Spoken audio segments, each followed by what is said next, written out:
toutes et à tous et bienvenue au plateau de votre émission Grand Jury. Un nouveau jour, une nouvelle semaine qui démarre ainsi avec votre fidélité à ce grand rendez-vous qui nous permet ensemble de décrypter, de scruter un peu, d'analyser, de commenter l'actualité sociopolitique de notre cher pays, le Togo. Ce matin, nous allons parler de l'insécurité. Nous allons également parler de la vindicte populaire et de l'immigration clandestine. Qu'est-ce qui pousse les jeunes à aller chercher un Eldorado? Voilà, nous allons en débattre et ce sera avec notre invité, Elie Mensa. Il est le directeur à l'information de l'agence laverte.org.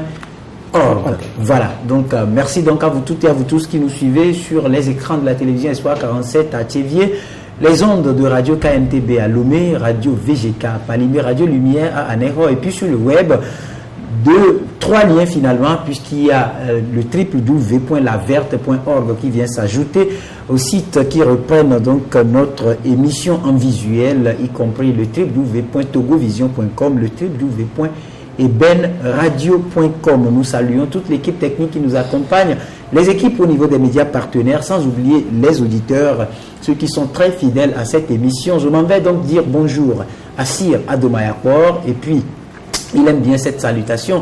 Sachez que si fou vous me prîtes, cette folie ne peut être de base commune, mais si fou aliéné vous me prîtes, ce me semble honneur fait à ma résidence de fou pensant. Salut donc à toute la grande famille Adomayakor, salut à tous les hommes politiques et sans oublier le ministre de la Sécurité et de la Protection civile et ses collègues. Puisque nous allons évoquer le sujet de l'insécurité ce matin, nous profitons de l'occasion pour attirer leur attention sur les quelques faits qui nous poussent donc à nous intéresser davantage à ce sujet qui inquiète et qui entrave la libre circulation des personnes et des biens. À présent, Elie Mensa, bonjour. Merci surtout pour la disponibilité. Merci, c'est toujours un plaisir de partager ce plateau et de visiter les réalités et les réalités qui peuplent notre monde et de trouver des solutions aux problèmes du Togo. Voilà, parlons donc de l'insécurité, dites-nous, est-ce que dans votre quartier ça va un peu là-bas? Bon, parler de mon quartier, ce serait un peu réduire le débat. Donc je voudrais parler de tous les quartiers du Togo pour dire que historiquement et actuellement, la question de l'insécurité a toujours caractérisé les époques. Et donc notre époque n'est pas du reste. Et donc le phénomène de l'insécurité trouve dans les causes et les conséquences. Pour les rechercher, ces causes et ces conséquences n'est pas une entreprise facile. C'est une démarche délicate. Et donc, le phénomène de l'insécurité se généralise dans nos pays aujourd'hui. Et selon les voies autorisées, les techniciens et les experts qui ont travaillé sur la question, les causes sont multidimensionnelles. Et donc, on peut les rechercher de façon résumée dans l'histoire. Donc historiquement, vous savez que avec le phénomène de colonisation, avec l'importation de valeurs, et cela a conduit à une rupture de valeurs chez nous. Et donc cette rupture de nos valeurs, et on nous a imposé d'autres valeurs. Et à la suite, vous avez vu qu'il y a un chamboulement total, structurel. Et donc en Afrique, où vous savez que les valeurs du village consistent surtout à une solidarité mécanique, mais aussi l'ethnie est très ressentie, et en ville, lorsque les gens se retrouvent en ville, ils perdent toutes ces valeurs-là. Et l'urbanisation a fait qu'aujourd'hui, ceux qui, par exemple, au niveau du Togo, ont pour village Bé, maintenant, c'est la ville, c'est la capitale du Togo. Et donc, vous vous rendez compte que quand quelqu'un vous montre au niveau de la colombe de la paix pour vous dire que c'est son village. Donc, c'est un sujet, comprenez, qu'il est totalement déboussolé. Il n'a plus ses repères. Donc, son village se confond à la ville. Et quand ça se passe comme tel, je crois que c'est le nid surtout à l'insécurité. Mais je vais également aller plus loin pour dire qu'il y a également les causes, on peut les rechercher de façon institutionnelle. Et aujourd'hui, l'institution qui est l'État, qui est une grosse machine qui a en charge le déroulement de l'action politique et sociale avec ses différentes connexions. aujourd'hui est une institution qui connaît énormément de limites. Lorsque vous voyez de plus en plus que la sécurité se privatise, ce n'est plus la police et la gendarmerie qui assurent la sécurité des citoyens, vous allez voir qu'il y a de plus en plus d'entreprises et d'agences de sécurité privée. Donc vous voyez que la sécurité se privatise. Mais eux, ils évoluent plus dans le gardiennage. Dans le gardiennage et plus loin. Généralement, vous allez voir que c'est des policiers à la retraite ou soit des gens formés, des militaires ou d'autres formés sur le tas et qui sont insérés dans ces agences-là. Et donc, je voudrais attirer l'attention sur ce que la sécurité se privatise de plus en plus. Et lorsque cette sécurité quitte le cadre formel pour se retrouver dans la main du privé, il y a défaillance à un certain niveau, parce que la formation qu'il faut dans le maintien de l'ordre, la sécurité, la formation qu'il faut pour assurer la sécurité des citoyens, je crois que le secteur privé n'a pas tous les outils et tous les éléments qu'il faut pour quand même transmettre cette formation-là. Et cela également prépare le nid à l'insécurité. Bref, la globalisation, la mondialisation dont on parle, et lorsqu'on va éclater ces frontières-là, déjà au plan local, les villes qui s'élargissent, Lomé, c'est jusqu'à Adétikopé aujourd'hui. Lomé, c'est au-delà de Bogan. Lomé, aujourd'hui, c'est au-delà de Zanguera. Donc, vous constatez que la ville est en train d'absorber les villages. Et petitement, nous allons vers un éclatement des petites frontières. Et cela va créer un chamboulement total. Aussi, je ne sais pas, moi, est-ce que vous avez d'autres questions à me poser, mais je voudrais également insister sur le fait que aujourd'hui, la cellule de base qui est la famille et qui est le cadre de socialisation, qui est le cadre de transmission de valeurs, aujourd'hui, se trouve donc fragilisé. Fragilisé par quoi? Fragilisé par le manque de perspectives professionnelles, par la pauvreté ambiante, par le chômage. Et lorsque vous voyez tous ces éléments réunis, l'autorité parentale n'existe pas. Or, c'est cette autorité parentale qui a en charge d'abord la culture, qui est un élément dynamique. Il faut que l'autorité parentale puisse acquérir cette culture et la transmettre aux générations. Et lorsqu'il y a rupture, il n'y a plus de transmission de valeurs. Et donc vous allez voir qu'aujourd'hui, on est obligé de décréter le civisme. Le civisme, normalement, ne se décrète pas. C'est à travers une transmission de valeurs. Et donc, cette rupture-là ne permet plus à la génération ancienne de transmettre les valeurs essentielles, et ce qui fait que ce n'est pas le délinquant qui est battu, mais c'est l'enfant battu qui devient délinquant. Et finalement, nous nous retrouvons dans une société avec le nombre de crimes et d'actes de délinquance très élevé. Très élevé. Vous avez pointé du doigt un facteur très important, l'éclatement, par exemple, ou le fait que la capitale Lomé avale les villages, les quartiers, et puis nous savons tous que dans notre culture, dans nos communautés, les travaux champêtres permettaient aux populations, ou du moins aux communautés, de gagner leur pain quotidien. Aujourd'hui, avec cette situation, on n'en trouve plus quasiment. Et quand vous voyez quelqu'un, comme vous l'avez dit, qui pointe du doigt, par exemple, les environs de Colombe de Lampais, comme son village, où il n'y a pas de terre, alors que c'est ce qu'il sait faire mieux, il n'y a plus rien. Est-ce qu'aujourd'hui, cette situation, telle que vous le déclinez, est fortement liée à cette insécurité-là? Fortement liée. Parce qu'il y a des quartiers réputés, on vous dira tout simplement, vous vivez dans ces quartiers, on vous dit vous êtes des bandits, vous êtes des délinquants. Je suis absolument d'accord, et je vais être très absolu sur ce point, pour dire que le lien causal entre le déséquilibre que l'urbanisme propose et la montée de l'insécurité, c'est un lien qui est fortement établi. La corrélation, elle est claire. Mais je voudrais également aussi révéler quelque chose. Vous allez constater que les quartiers où l'insécurité est quand même criarde, vous allez voir que c'est les quartiers où l'aspiration populaire légitime ne se retrouve pas dans l'autorité. Et pour être clair, je vais dire que lorsque vous prenez les quartiers comme Baie, Les quartiers comme Nikonakwe, franchement, ce n'est un secret pour personne. C'est des quartiers réputés connaître des scènes d'insécurité. Et vous allez voir que ces quartiers, selon les dernières élections que nous avons eues, le pouvoir en place n'a pas eu de bons scores dans ces milieux. Vous prenez Baguida, vous prenez Alakpame, vous prenez Baie, vous prenez Nikonakwe, Adamavo, les quartiers où il y a une forte insécurité, vous remarquerez que l'aspiration populaire légitime ne se retrouve pas dans l'autorité.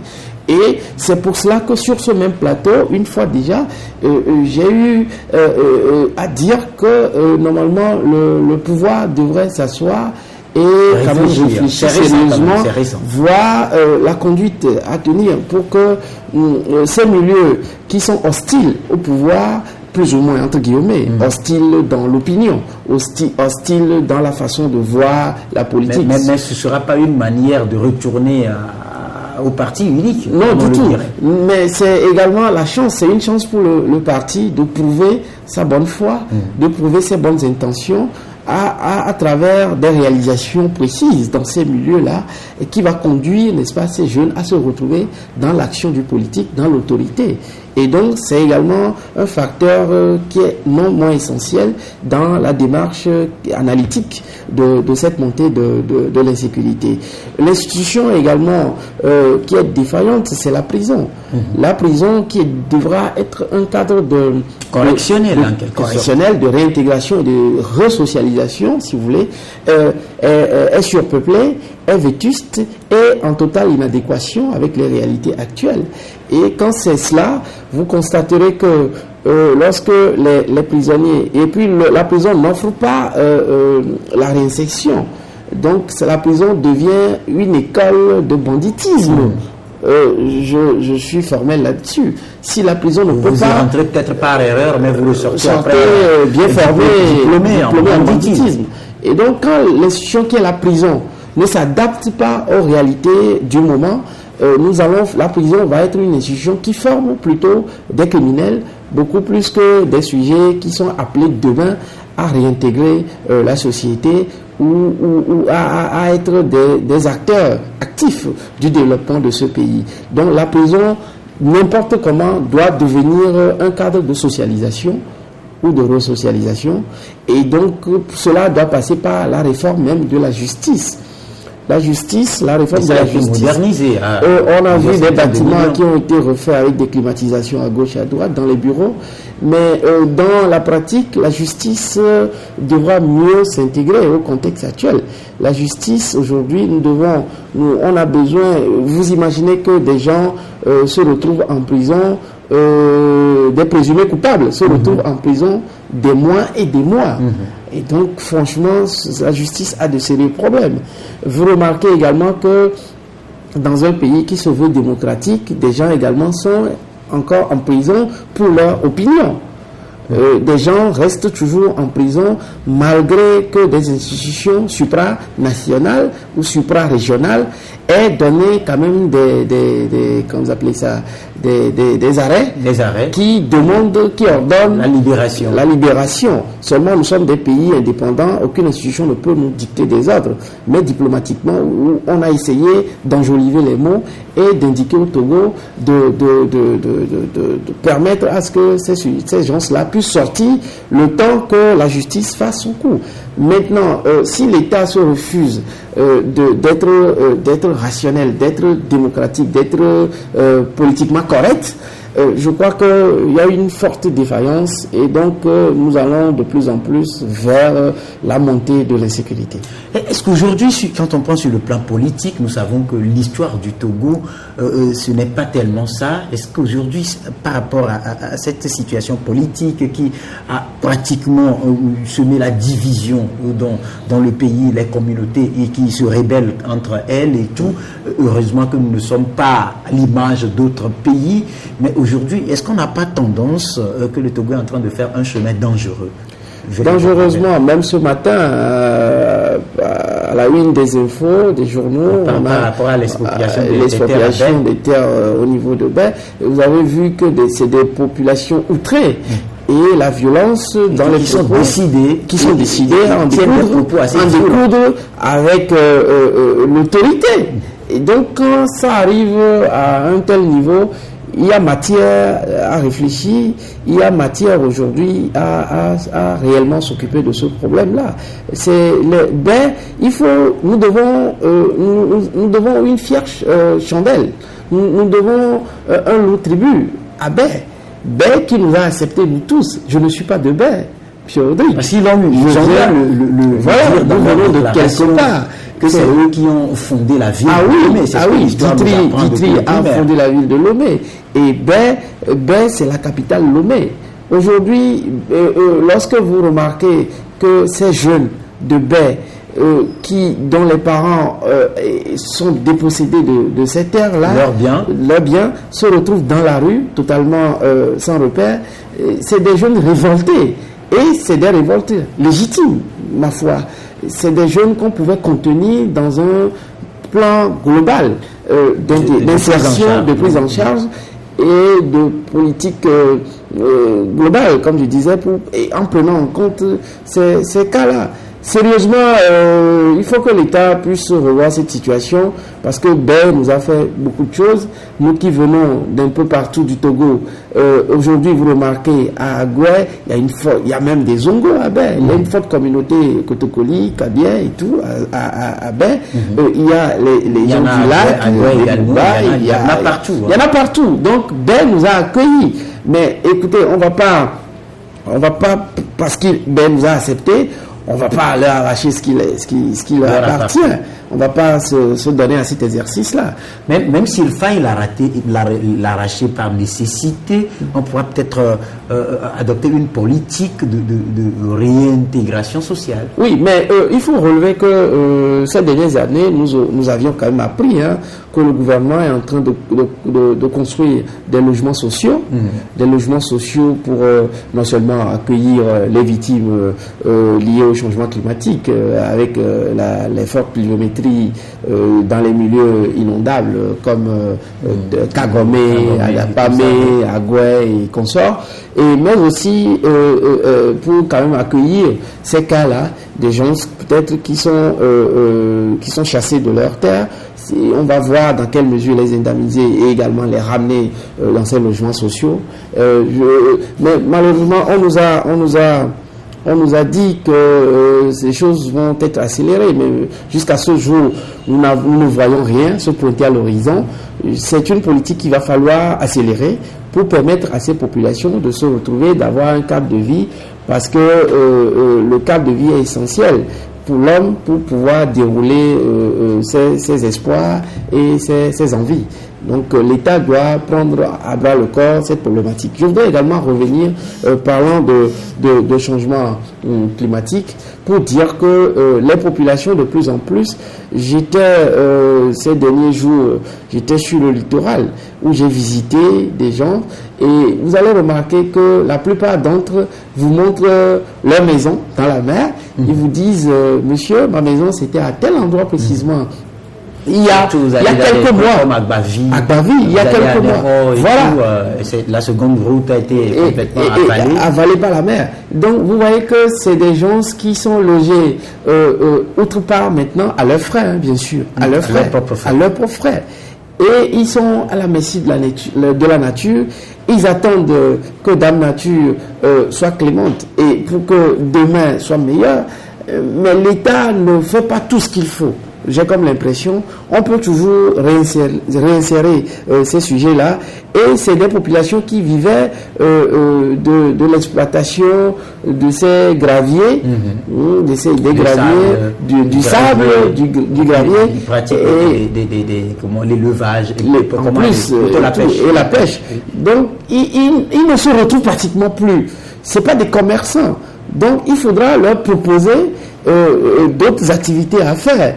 Et vous voyez que l'insécurité est très remontée à ce niveau-là. Vous prenez le littoral, la nuit, vous vous retrouvez de l'hôtel de la paix, ici, vous retrouvez sur toute la côte, jusqu'à une heure donnée, vous voyez que, et vous avez vu le nombre d'accidents, le nombre d'actes criminels qu'on a enregistrés sur cet as-là.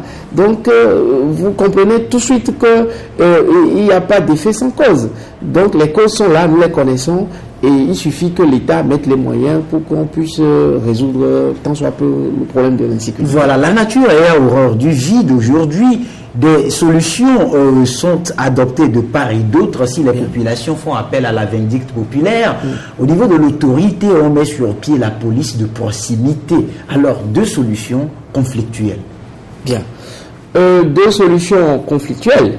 La police de proximité, qu'est-ce que c'est? Monsieur Yack, le colonel Yack, c'est quelqu'un que nous respectons beaucoup. Le ministre de la Sécurité, c'est quelqu'un qui a quand même tout ce qu'il faut, qui a énormément de ressources et qui, comme je disais, qui peut apporter une solution à la montée de l'insécurité. Mais je vais peut-être dire qu'on ne va pas encore une fois décréter la sécurité. On ne va pas décréter la sécurité. Quand on nous parle de la police de proximité, il va s'agir de quoi? Il va s'agir d'une collaboration entre les populations et les forces de maintien d'ordre. Et à quel degré d'implication? Le degré d'implication des populations, c'est où et c'est comment? Véritablement, je crois qu'il faut restaurer les chefs traditionnels. Il faut restaurer l'autorité du chef traditionnel, parce que la sécurité passe par là. Les coins et les zones où le chef traditionnel a toutes les armes, a tous les outils et peut décider tout son pouvoir, vous remarquez qu'il y a une paix sociale qui s'installe. Voilà. Donc, dit comme ça, police de proximité, je ne sais pas si cette police va réellement jouer son rôle ou bien va s'atteler à chasser les vendeurs de boulets ou d'essence frelatée. Essentiellement, je crois qu'il faut impliquer à un degré supérieur les chefs traditionnels qui vont également contribuer à la réflexion. Parce que, surtout avec les comités de développement des quartiers. Parce que tout le monde se connaît. Dans les quartiers, tout le monde se connaît. Et du moment où tout le monde se connaît, il est difficile que quelqu'un, sinon un étranger, puisse arriver sans être identifié et suivi à la trace. Et donc, ce n'est qu'à partir de la restauration de l'autorité de la chefferie traditionnelle que le problème de la sécurité à la base sera littéralement résolu. Et la police de proximité, c'est encore quoi? C'est un policier par maison ou quoi? Véritablement, je crois que nous avons été pris de coups. Nous avons été lomés. Le monde va à un rythme fou. Et lorsqu'on ne se donne pas les moyens de s'inscrire dans ce rythme-là, on se voit dépassé par les choses. Le monde aujourd'hui s'attelle à autre chose. D'autres s'attellent aujourd'hui à faire un taux de croissance à 2 chiffres. Nous en sommes encore à nous déchirer pour des problèmes de terrain, à nous tuer pour des opinions exprimées, à nous embrigader pour des problèmes qui relèvent de l'existentiel. Et donc, sur cette base, je crois que nous devons poser les bases sérieuses d'un développement durable du Togo en prenant à bras le corps, d'abord en identifiant les problèmes du Togo et en s'attelant à les résoudre durablement. Maintenant, aujourd'hui, par rapport à la population qui se livre à la vindicte populaire, aujourd'hui, pour un oui ou pour un non, on peut vous brûler, il suffit que quelqu'un crie au voleur, et quand on arrive, on vous bastonne et après, c'est les pneus ou bien l'essence et les bûchettes qui passent par là. Effectivement, et comme j'ai dit, c'est le manque de confiance dans les institutions. Dans les institutions, c'est une crise institutionnelle et structurelle qui est à la base de ce phénomène qui se développe de plus en plus dans nos quartiers. Malheureusement. Et donc, il va falloir renforcer les institutions, renforcer l'État lui-même doit être renforcé. Et il faut que l'État renforce son autorité, il faut que les institutions qui caractérisent l'État et qui sont le reflet de l'action de l'État également puissent rationnellement jouer leur rôle. Parce que, comme je l'ai dit tout à l'heure, si la prison n'arrive pas à corriger l'homme et que les gens sortent de la prison pour être plus forts, pour être plus criminels, je crois que finalement nous allons vers... Or, la prison, nul n'est épargné. Nous sommes des prisonniers potentiels. Lorsque vous retrouvez demain en prison, vous, Rodrigue, bon, vous parlez de X par exemple, je vais parler de X, il se retrouve, X qui était un sujet très paisible, un sujet non violent, et qui va en prison pour un problème de droit commun, tout simplement, et qui se retrouve parmi des criminels, qui écoutent des choses, qui apprennent des choses, et qui sort de la prison pour devenir un criminel. Je crois que la prison est en train d'engendrer, de produire l'insécurité. Donc, il faut aller résoudre le problème à ces différents niveaux. Maintenant, quant à ces phénomènes, comment comprendre que l'autorité prend des mesures, mais le phénomène monte crescendo? Monte crescendo. C'est en cela que tout à l'heure, j'ai parlé de la restauration de l'autorité de la chefferie. Il faut que la décentralisation puisse véritablement se faire. Ce pays a besoin d'être décentralisé. Est-ce que les autorités ont la volonté de procéder à la décentralisation? Mais bien sûr, vous avez suivi quand même à l'époque le ministre Gilbert Bahora, lorsqu'il était aux affaires au ministère de l'administration territoriale, il a parlé quand même des facteurs qui empêchent un tout petit peu cette volonté d'être traduite. Non, c'est un faux problème. Pour moi, c'est un faux problème.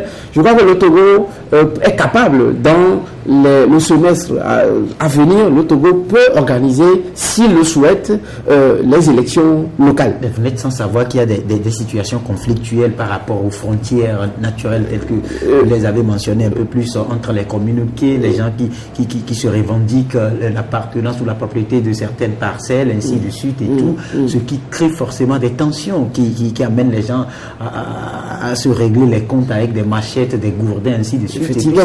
Mais comme j'ai dit, je crois que la décentralisation va décharger l'État. La décentralisation, il ne faut pas voir en la décentralisation un facteur de fragilisation du pouvoir central.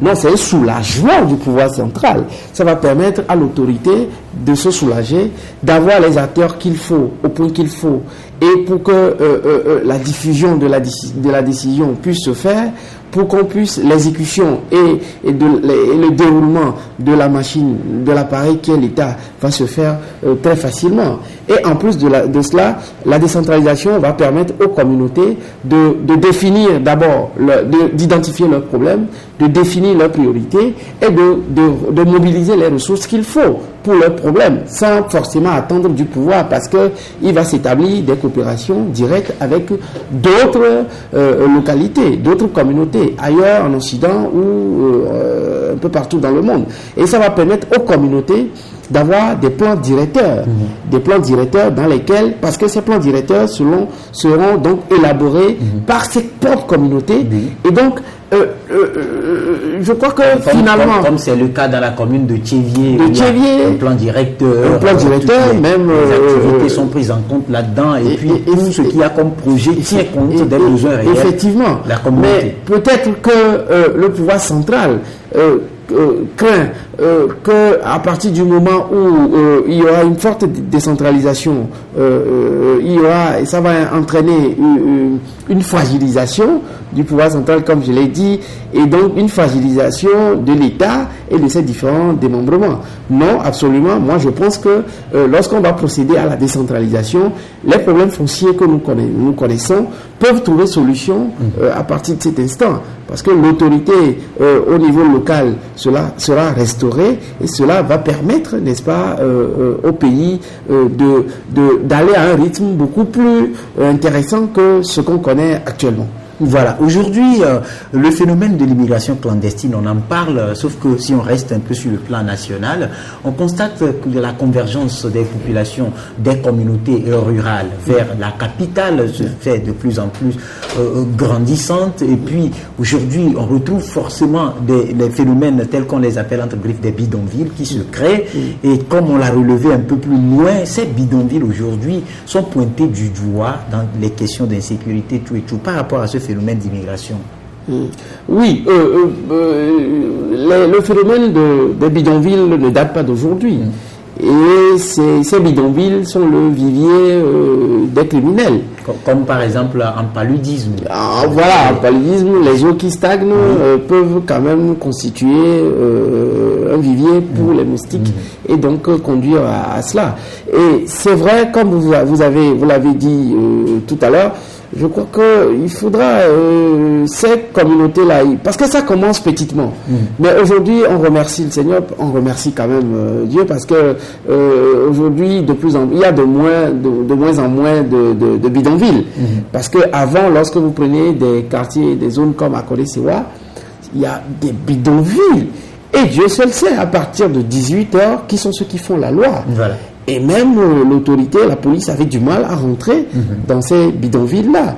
Mais il faut aujourd'hui dire que, il faut faire remarquer que, vous avez vu qu'il y a toute la difficulté à mettre quelqu'un d'autre au niveau de la sécurité. Parce que le colonel Yark a fait un véritable travail d'identification de ces pôles d'insécurité et a démantelé ces réseaux. Et je crois même ce qui reste à faire, c'est de pouvoir aller d'abord démanteler ces réseaux-là et leur proposer une porte de sortie. Et la porte de sortie, c'est quand même un boulot, c'est quand même un job à leur proposer. Donc le phénomène des bidonvilles, de plus en plus, nourrissent l'insécurité et de plus en plus les problèmes liés au foncier font que des gens sont dépossédés des terres. Lorsqu'ils trouvent des espaces inoccupés, ils viennent s'installer. Et vous savez qu'en Afrique, la solidarité mécanique aidant, les gens viennent de la campagne où vous voyez dans une seule chambre jusqu'à 10 personnes se retrouver. Et de plus en plus, la ville attire. La ville attire parce que le village ne propose rien. Comme le village ne propose rien, parce qu'il y a plus grande chose aujourd'hui dans les villages. Et donc c'est là que je soutiens encore que la décentralisation va résoudre énormément de problèmes dans notre pays. Parce que lorsqu'on va avoir une décentralisation digne de ce nom, il y aura des emplois qui vont se créer et ces emplois vont retenir les jeunes dans leur milieu. Et donc c'est des valeurs qui seront maintenues. Et à partir de cet instant, il n'y aura plus l'absence de perspective. Et donc, les jeunes vont se retrouver dans leur communauté et ils vont grandir dans leur communauté. Maintenant, c'est des jeunes qui viennent à Lomé, qui dorment à même le sol, qui dorment sur les motos. Vous avez vu, normalement, le phénomène Zémilian est un reflet du malaise social de notre pays. Parce que les gens l'ont pris comme un phénomène simple ou inexpliqué. Mais moi, je vais loin pour dire que le phénomène Zémilian reflète l'impact social, reflète l'insécurité. C'est même de l'insécurité, le phénomène Zémilian. C'est de l'insécurité. Mais ça permet quand même, c'est une source de revenus. Oui, le secteur des transports, aujourd'hui, l'État a été absent dans les transports. Vous prenez comme une ville comme Dakar et Abidjan, quand on parle du ministère des Transports, c'est un ministère stratégique. Donc, à un moment donné, l'autorité a manqué, a répondu absent à l'appel dans le transport, et ça fait que le secteur informel, le privé, s'est invité dans ce secteur, et vous voyez l'anarchie que cela cause. Vous voyez tous les problèmes, les accidents que l'on recense sur la route. Les accidents que l'on recense sur la route, au moins les 2/3 sont quand même viennent du phénomène Zémilian. C'est parce que c'est des jeunes qui n'ont pas trouvé à faire, qui n'ont pas eu de la réponse venant de l'autorité, ils se sont invités dans ce secteur. Or, c'est des gens également qui n'ont pas appris à conduire. Tout de suite, ils viennent à Lomé, ils s'achètent une moto, ils conduisent. Et voyez un peu le désordre. Les gens conduisent à Lomé et sans notion sur le code de la route. Avec aucune notion de la route. Et les gens conduisent, vous demandez si franchement, ils ont encore la raison. C'est des gens qui conduisent allègrement à un rythme fou. Vous vous demandez si... les torses, comme ça, et jusqu'au soir. Et dans quel accoutrement encore? Or, un peu à Cotonou, c'est un peu régulé. Il y a une sorte de maillot. De maillot, on reconnaît le Zémilian, on sait ce qu'il fait. Mais ici, tout le monde, les gens sortent le soir du boulot. Vous voyez un agent, un fonctionnaire qui le soir pour rentrer, les deux bouts, voilà, pour joindre les deux bouts, il est obligé de prendre quelqu'un. vous voyez, s'il tombe, vous voyez un peu l'implication que ça fait. Les assurances également. Et nous n'avons pas véritablement des institutions bancaires, les banques d'affaires. Heureusement qu'aujourd'hui, avec la délégation à l'organisation du secteur informel qui a mis sur pied la MUCTAM, non, moi je trouve que c'est vrai, c'est une très belle initiative, mais ça ne va pas résoudre le phénomène. Ils sont en train d'organiser le secteur. Or, certains, nous pensons que toute la pollution que le phénomène zémilien crée dans nos sociétés, mais aujourd'hui, quand vous allez en Chine, vous n'avez plus de vélomoteurs comme avant. Vous n'avez plus de ces motos à gauche à droite. La Chine aujourd'hui, c'est un grand pays où on a des véhicules. Vous n'allez pas comparer les gaz laissés par ces motos à l'impact s'échapper les trains de comment vous les appelez, de Wurai. Oui, les trains de Wurai, c'est des fumées pas possibles. Voilà. Oui, c'est quand même des machines qu'il faut quand même on est quand même conscient qu'il faut réglementer le secteur. Mais c'est devenu pour nous, parce que nous, dans notre rédaction, c'est une rédaction quand même thématique. Et je voudrais dire que le phénomène zémilien contribue à la pollution de l'environnement. Et il faut réduire ce phénomène-là en renforçant le transport en commun. Le transport en commun va réduire la pollution émise par ces... Et puis aujourd'hui, comme vous l'avez dit, le secteur des émigrants, contrairement par exemple, ou bien en dehors des accidents qui constituent également source d'insécurité, vous les prenez la nuit, vous êtes à la merci de tout danger. Vous êtes à la merci. Le monsieur s'arrête à un moment donné au milieu de la route, vous dit qu'il a une panne et se jette sur vous. Et vous voyez, il y a même eu un cas qui s'est déroulé au niveau de Kégué, où le sujet, il prenait des dames, il prenait des contours, et il prenait une vent que personne ne connaissait, et finalement il s'arrête, et soit il vous viole, ou il vous dépouille de tous vos biens. Vous voyez un peu l'insécurité que cela peut engendrer, le phénomène zémilien. Moi, je trouve qu'il ne faudra pas encourager cela. Et vous voyez l'impact que ce phénomène a sur la santé même de ces acteurs-là. Le phénomène zémilien, c'est des gens qui développent après des rhumatismes, c'est des gens qui développent des arthroses et des arthrites. Et donc, sur cette base-là, vous comprenez que on ne va pas l'encourager. Il faut décourager le phénomène zémilien plutôt pour un pays qui se veut sérieux et qui se veut un modèle quand même enviable. On doit décourager le phénomène zémilien et renforcer le transport en commun. Très bien. Et puis l'autre facteur aujourd'hui, on va l'attaquer parce que nous sommes là pour crever les abcès. Bien sûr, savoir que par rapport aux études supérieures dans notre pays, nous avons 2 universités, et y compris les centres de formation privés qui offrent les études supérieures. Maintenant, aujourd'hui, pour aller à l'université, vous êtes par exemple dans la région centrale, soit c'est venir à Lomé, soit c'est d'aller à Kara. Pour les familles qui n'ont pas de moyens pour supporter leurs enfants. Maintenant, quand on vient, il y a un problème de logement qui se pose. Avec le logement, on dort parfois chez des amis, et ainsi de suite. Et comment maintenant joindre les deux bouts, gagner sa vie, ça devient une difficulté. Et quand on fait l'effort de finir les études, on est maintenant à la quête en vain d'emploi. On n'en trouve pas. Mais on n'a plus envie de retourner au village, d'où on vient, pour aller contribuer au développement. Et donc, ça contribue à une sorte de surpeupulation de la capitale, avec un problème de logement qui se pose. Et de tout ça, certains observateurs pensent que c'est ça qui pousse vers les braquages, parce qu'il faut forcément joindre les deux bouts, vers d'autres pôles de banditisme. Je vois. À rude épreuve. Oui, parce que c'est affligeant lorsque vous voyez que le voisin d'à côté a une voiture 8 cylindres et a une consommation d'essence de 300 000 francs CFA le mois. Et que sa poubelle contient des jus de fruits, alors que vous, à côté, vous avez du mal à prendre le gari et le maïs de plus en plus, dont le prix grimpe toujours, est stationnaire à 700 francs, à plus de $1 par jour. Or, le Togolais n'a pas ce moyen-là. Et donc, quand l'écart entre le riche et le pauvre, qui est un indicateur sérieux de bonne gouvernance et de développement aujourd'hui, se creuse davantage, ça peut encourager la criminalité et la délinquance.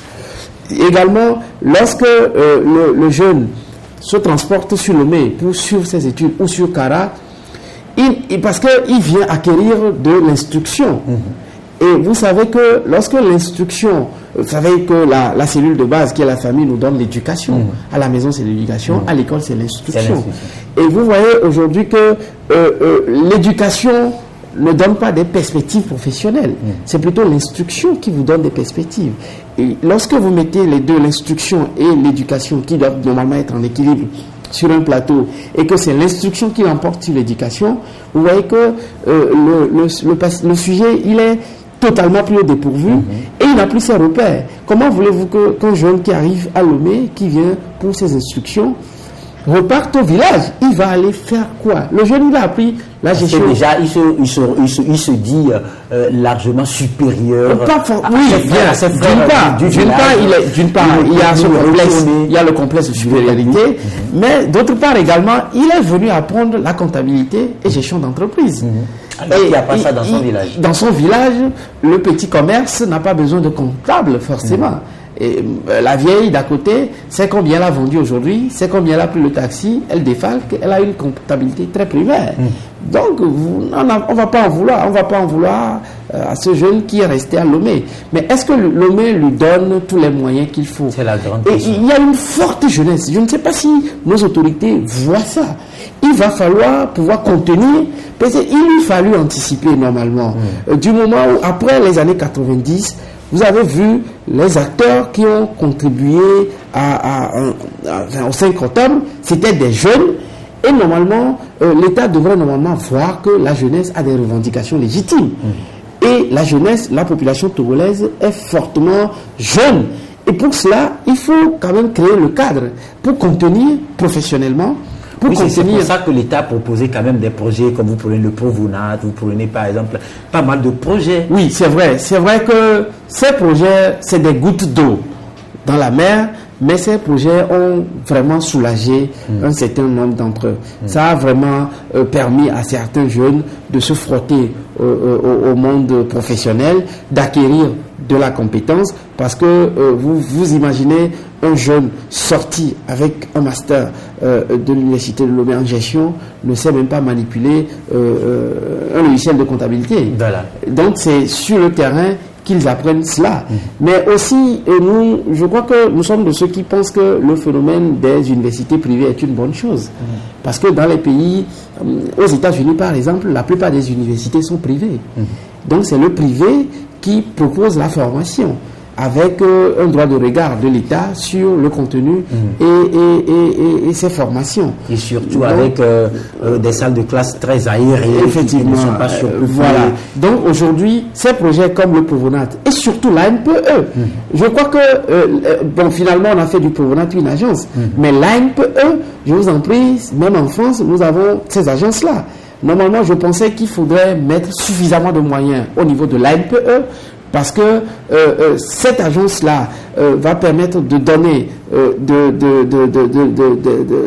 la ressource à ces jeunes. Or, le Provonat maintient les jeunes jusqu'à 5 ans dans cette démarche-là. Ce n'est pas une bonne chose. Parce que lorsque vous maintenez quelqu'un, c'est vrai que lorsqu'il va trouver mieux, il va partir. Mais lorsque dans la tête, il se dit qu'il a 5 ans de volontariat, je crois que ça ne permet pas aux jeunes de créer, d'innover et de se sortir de ce carcan-là.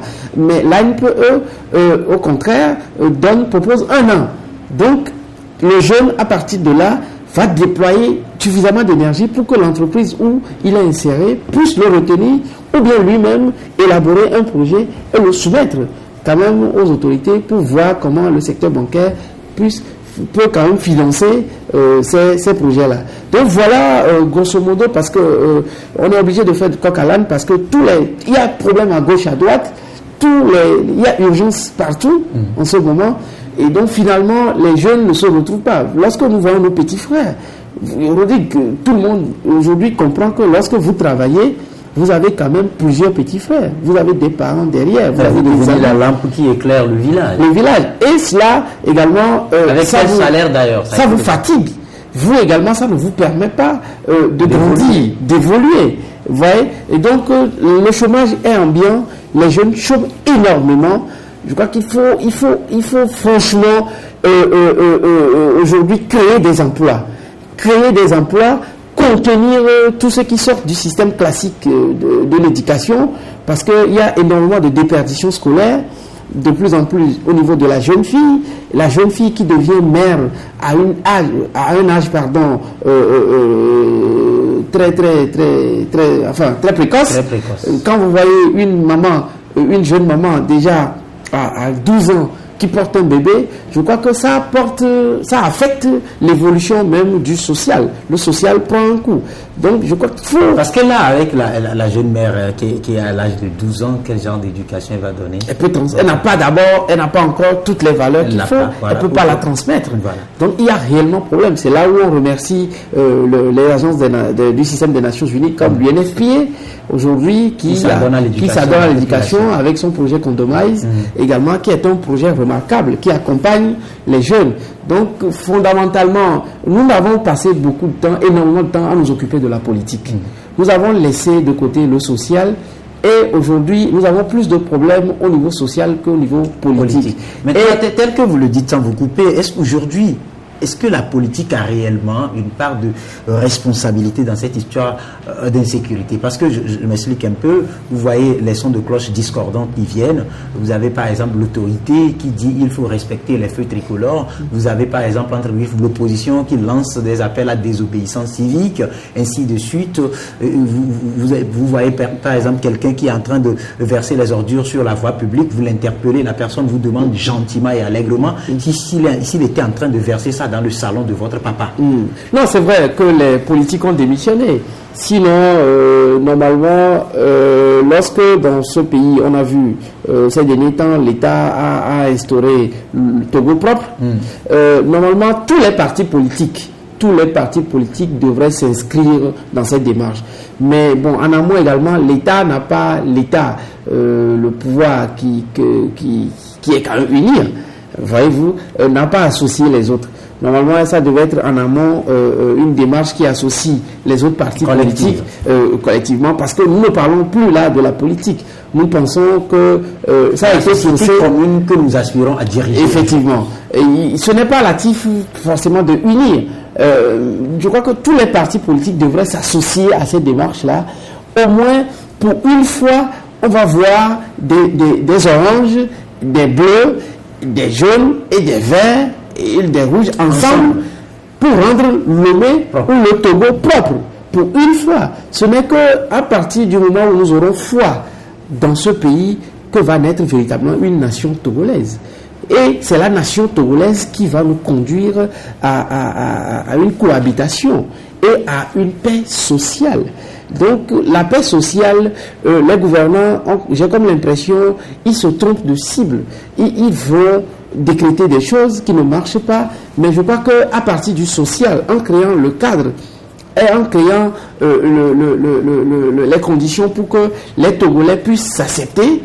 Les Togolais s'accepter, c'est quoi? Lorsque j'ai un collègue qui vient du nord et un autre qui vient de l'ouest ou de l'est, lorsque nous nous visitons et que nos familles se connaissent, je crois que je ne peux plus nourrir de la haine pour cette personne-là. C'est parce qu'on ne crée pas le cadre de cohabitation pacifique que les gens se font des a priori, se font des idées reçues. Pourquoi ne pas organiser des colonies de vacances aux frais de l'autorité pour permettre aux jeunes... Ça se fait, on l'offre aux meilleurs... Non, pas forcément aux meilleurs. Il faut permettre à ce que les gens aillent découvrir le Kara. Aujourd'hui, vous allez à Kara, c'est une très belle ville, Kara. Il fait beau à Kara. Il faut permettre à ce que les gens aillent découvrir Dapon. Aujourd'hui, vous êtes dans la nuit à 2h du matin à Kara. Vous voyez les jeunes passer, vous ne faites pas la différence avec un jeune de Paris ou d'Istanbul. Voilà. C'est des jeunes qui sont branchés et qui font la vie, qui s'amusent très bien. La fiesta. Qui font la fiesta. Malheureusement, ils n'ont pas de boulot. Et il faut créer également sur place. Et là aussi, c'est source d'insécurité parce qu'on n'a pas le boulot. Voilà. Donc le gain facile, ça conduit au gain facile. Voilà. Aujourd'hui, les jeunes veulent gagner facilement leur vie. Les jeunes veulent paraître. Veulent défier, par exemple, un habillement. Voilà, ils veulent paraître, comme je dis, ils veulent pas être. Donc il faut, pour s'habiller, il faut quand même travailler. Mais les jeunes, dans la rue, vous voyez une jeune fille qui s'habille de façon très chic, de façon très élégante, Mais vous ne pouvez pas vous imaginer, elle habite la bidonville du coin. Et donc, vous constatez qu'il y a contraste entre ses désirs propres, entre ses envies et ses réalités. Et cette personne-là ne peut pas être un modèle pour la société. Cette personne va vouloir vivre au-dessus de ses moyens. Cette personne va être portée vers la recherche du gain facile et c'est le nid à la prostitution. Ce que nous constatons aujourd'hui dans notre capitale. Et la prostitution, nous avons réalisé un dossier à Kara où la prostitution se développe. Où la prostitution à grande échelle, jusqu'à des heures pas possibles. Vous allez à Kara, vous prenez le boulevard qui vous amène jusqu'à l'hôtel Kara, il y a des bars, et il y a dans les environnements, sans faire trop de publicité, ça s'appelle Lufthansa. Lufthansa, lorsque vous passez la rue qui à gauche, avant l'hôtel Kara, mais il y a une prostitution de petites filles, pas possible. Et donc, quand vous voyez tout ça, mais je ne sais pas si les autorités sont au courant, nous avons même voulu réaliser un documentaire à ce propos, parce que lorsque nous avons vu, vous imaginez, nous avons vu... À condition que vous ne soyez pas appelé par le service des renseignements. Nous sommes pris par le temps, il n'y a pas de souci. Rien, parce que la presse, tel que vous l'avez dit, la presse doit réaliser des documentaires sur ces genres de situations pour interpeller. Maintenant, il va falloir... entre griffes comme ça, pour finir, on a parlé de l'insécurité, la vindicte populaire qui semble être la solution trouvée par la société, et vous voyez la police de proximité qui semble être une solution adéquate trouvée par l'autorité, l'immigration clandestine, pas sur le plan international, mais sur le plan d'immigration rurale, on va le dire, vers la capitale. Et tout ça, aujourd'hui, si l'État doit s'attaquer à cette situation d'insécurité, selon vous, qu'est-ce qui mérite d'être fait? Ce qui mérite d'être fait immédiatement, c'est de donner espoir à la jeunesse. C'est d'éviter de politiser, de donner des couleurs politiques aux actions sociales. C'est d'éviter de jouer avec les jeunes et leurs aspirations profondes. C'est de remplir également des cahiers de charges et c'est d'être dans l'action. Aujourd'hui, les jeunes ne demandent pas mieux qu'avoir un boulot. Après une formation, tout ce qui peut advenir, c'est d'avoir un boulot, c'est d'avoir une famille. Ça, c'est le modèle qu'il faut pour notre société. Et notre société n'a plus également de modèle. La jeunesse ne se retrouve pas dans les élites. Les élites, pour une raison ou une autre, sont trop intéressées. Et donc, le caractère intéressant de l'action politique fait que les jeunes pensent que désormais la vie est facile. On peut vivre sans avoir de l'éthique. Et donc, finalement, les valeurs et les valeurs traditionnelles qui ont permis à nos sociétés de grandir et d'évoluer jusqu'à ce jour ont été quand même terrassées. Je crois qu'il nous faut aller vers des valeurs et également il faut créer les cadres d'acquisition de compétences à travers nos écoles et nos institutions, comme je l'ai dit la dernière fois, pour permettre aux jeunes d'avoir de la compétence. Aujourd'hui également, les jeunes sont portés vers les métiers modernes, l'Internet, le numérique. Je crois qu'il faut créer le cadre pour que ces jeunes-là puissent exprimer ces talents-là. Parce que les filières caduques comme la comptabilité, comme la sociologie, comme la dactylographie, comme je ne sais pas, les filières, elles sont nombreuses, ces filières-là qui sont devenues caduques, réadaptation de la formation au contexte et également permettre que les politiques créent un cadre, se disent qu'ils ont quand même des jeunes qui les observent. Ils sont obligés de jouer un franc jeu et d'être un modèle pour la jeunesse. À partir de cet instant, nous allons nous transcender nos opinions politiques pour quand même créer un idéal togolais dans lequel tout le Togo va se retrouver. À partir de là, nous aurions fabriqué la nation togolaise. Voilà ce que j'avais à dire. Merci, Elie Mensah. Je rappelle que vous êtes le directeur à l'information de l'agence laverte.org. C'est cela, merci. Merci pour la disponibilité. Merci donc à vous toutes et à vous tous. Il a laissé entendre tout à l'heure aller vers un idéal togolais auquel aspire Tansir Adomayakor, que je salue une fois encore au passage pour sa densité, pour sa disponibilité, parce qu'il nous constitue un appui moral, un appui technique assez franc. En tant que jeunes, on en a besoin comme guide. Merci donc à toute l'équipe technique qui nous a accompagnés. Je rappelle que cette émission peut être suivie sur les ondes de radio KNTB telles que vous l'avez fait tout à l'heure, rediffusion à partir de 21h, et puis sur la télévision Espoir 47, sans oublier le lien sur le web, le www.togovision.com, le www.ebenradio.com, le www.laverte.org. Bien de choses donc à vous toutes et à vous tous, où que vous soyez. Sachez que dans cette vie, nous ne faisons rien pour les autres. Si nous faisons le mal, c'est pour nous-mêmes. Le bien également, nous le faisons pour nous. Par conséquent, si nous faisons le bien, nous nous garantissons de meilleurs jours à Dieu sur la terre. Au revoir, bonne journée.